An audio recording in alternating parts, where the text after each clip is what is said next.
Hi tout le monde! Je sais que je me suis fait très rare sur YouTube, voire quasiment absente. Je suis vraiment désolée, mais pour X et Y raisons, je n'ai pas eu le temps d'aller sur internet. Désolée. Sinon, je suis sûre que vous êtes concentrés sur mon changement capillaire, à savoir ma coloration. Alors, je suis partie donc là sur du blond foncé cuivré rouge. Ne me demandez pas pourquoi il y a les mots blond foncé. Je sais pas, écoutez, c'était écrit sur le nuancier.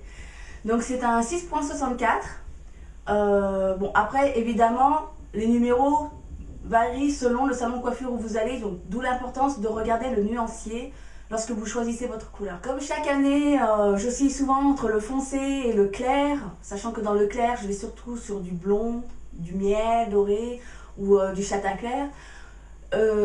Pour cet été, je vais refaire en fait du miel doré parce que j'ai vraiment kiffé cette couleur. Par contre, en allant chez la coiffeuse, je sais pas, il m'a pris une petite folie capillaire, je sais pas.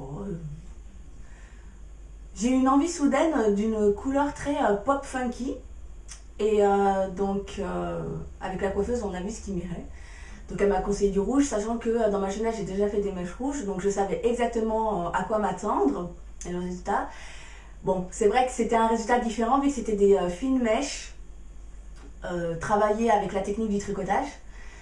Et bon, moi je me suis dit, en faisant un petit détour, c'est-à-dire au lieu de passer directement par le blond miel, je me suis dit, allez, je vais passer par la case couleur flashy et tout. Mais, quitte à faire un truc flashy, autant le faire à fond. Donc au lieu de faire des fines mèches, je me suis dit, non, c'est quoi? Allez, je vais faire des larges bandes. Et comme ça se verra plus, et puis ça pètera plus. Et donc voilà. Je sais que je ne vais pas la garder longtemps parce que c'est une couleur qui est très difficile à l'entretien parce qu'elle dégorge très vite. Je suis allée au salon de coiffure Relook Hair. Donc Relook, comme ça s'écrit, apostrophe R. Pas hair à l'anglais, hein. La lettre R. Et donc il se trouve à rue Gabriel Péri, il me semble que c'est au numéro 125, je ne suis pas sûre, j'ai peur de dire des bêtises, mais normalement oui c'est le numéro 125. Je vous conseille ce salon de coiffure, j'ai vraiment adoré la déco, sachant qu'ils n'ont pas fini. Ça tire un peu sur du violet foncé et noir argenté, un peu avec des décorations style Marilyn Monroe, avec des tableaux, etc., des tasses... à l'effigie de Marilyn Monroe, etc. Donc c'est un truc très glamour, sachant qu'aussi ils n'ont pas fini leur déco, comme je vous le disais. Donc quand ça sera fini, je pense que franchement ça sera un très beau rendu. Et donc les tarifs, super corrects.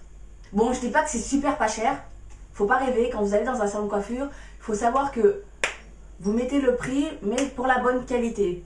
Et je dirais même de la très bonne qualité. Donc, et puis au niveau de l'ambiance, franchement sympa, quoi. Il y a de la musique, la patronne est super sympa, adorable. Au niveau de la coupe, il y a un petit changement, c'est-à-dire qu'en fait j'ai réaccentué les filets tout le long de ma chevelure. Et ça je l'ai fait dans le salon de coiffure Shampoo qui se trouve au centre commercial géant de la Ricamarie. Pas celui de Montieu mais de la Ricamarie. Et qui colle en fait mon magasin de maroquinerie, hein, si vous voulez passer me dire bonjour. Par contre, je ne suis pas très souvent. C'est surtout mon homme.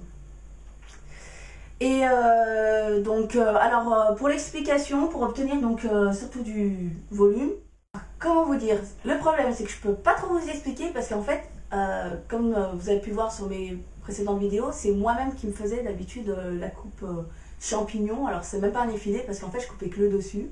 Je ne me cassais pas la tête à faire un effilé parce que je ne savais pas faire. Et donc, en fait... la responsable me voyait très souvent coiffée de cette manière, donc elle savait très bien en fait ce que je voulais quand je lui demandais un effilé avec beaucoup de volume au-dessus. Donc elle, ce qu'elle m'a expliqué, c'est que ouais, en fait, donc en gros, il faut expliquer qu'il faut un champignon au-dessus avec un léger effilé, parce que attention, moi je le fais pas sur toute la longueur. Donc on a vu comme ça ensemble, elle a déterminé, enfin moi je vais montrer. La coupe champignon, je voulais vraiment qu'une partie, vraiment une petite partie au-dessus, quoi. Vous voyez? Et après, donc, à partir de là, elle a travaillé ensuite un léger effilé en prenant quelques mèches en dessous, comme ça, pour faire un léger effilé, comme ceci. Et donc, ce qui permettait de ne pas attaquer, en fait, la partie en bas. Et donc, ce qui me permettait de garder ma certaine longueur. Et donc, voilà. PS, ce ne sont pas des extensions, ça c'est ma vraie longueur. Et voilà. Par contre, le truc, franchement, on n'y pense jamais, c'est des trucs qu'on n'y pense pas quoi. Voilà. Alors quand vous saisissez la partie du dessus, vous lui indiquez une certaine longueur, vous la redescendez, vous redescendez la mèche pour bien visualiser en fait la longueur, parce que bon, comme ça paraît toujours plus long. Mais une fois que vous la plaquez, ça paraît toujours, enfin c'est plus court. Donc vous pensez déjà bien à ça, mais c'est pas ça en fait que je voulais vous dire de faire attention.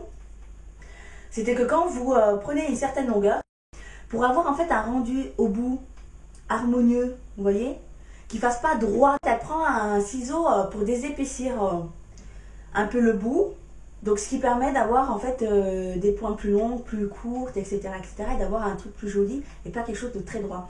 Or justement, comme elle coupe pas mal de longueur, par exemple, on va partir de la mèche la plus longue. Je sais pas si vous voyez là. Elle prend le ciseau, en fait, elle coupe pas la pointe comme ça. Hein. Non, non, c'est beaucoup plus bas. Donc du coup, comme elle coupe beaucoup, vous allez vous retrouver avec beaucoup de mèches qui sont ultra plus courtes. Donc au lieu d'arriver ici, ça va arriver ici. Enfin, il y a des mèches qui vont arriver ici. D'où le fait que quand je séchais, hop, j'avais quelque chose de comme ça. Et après, tout droit. Parce qu'en fait, c'était mes mèches plus courtes qui étaient ultra volumineuses. Les mèches un peu plus longues avec du volume, mais moins. Et donc voilà, donc du coup, il fallait énormément travailler pour avoir quelque chose de plus plat. Bon allez, je vais arrêter de jacter, parce que là, ça devient grave docteur. Mais bon, enfin, il me paraissait normal de faire une petite présentation sur ma nouvelle couleur, tout simplement pour vous habituer visuellement à ce changement, parce que c'est vrai que c'est pas une couleur anodine. Je vous dis tchuss et à très très bientôt.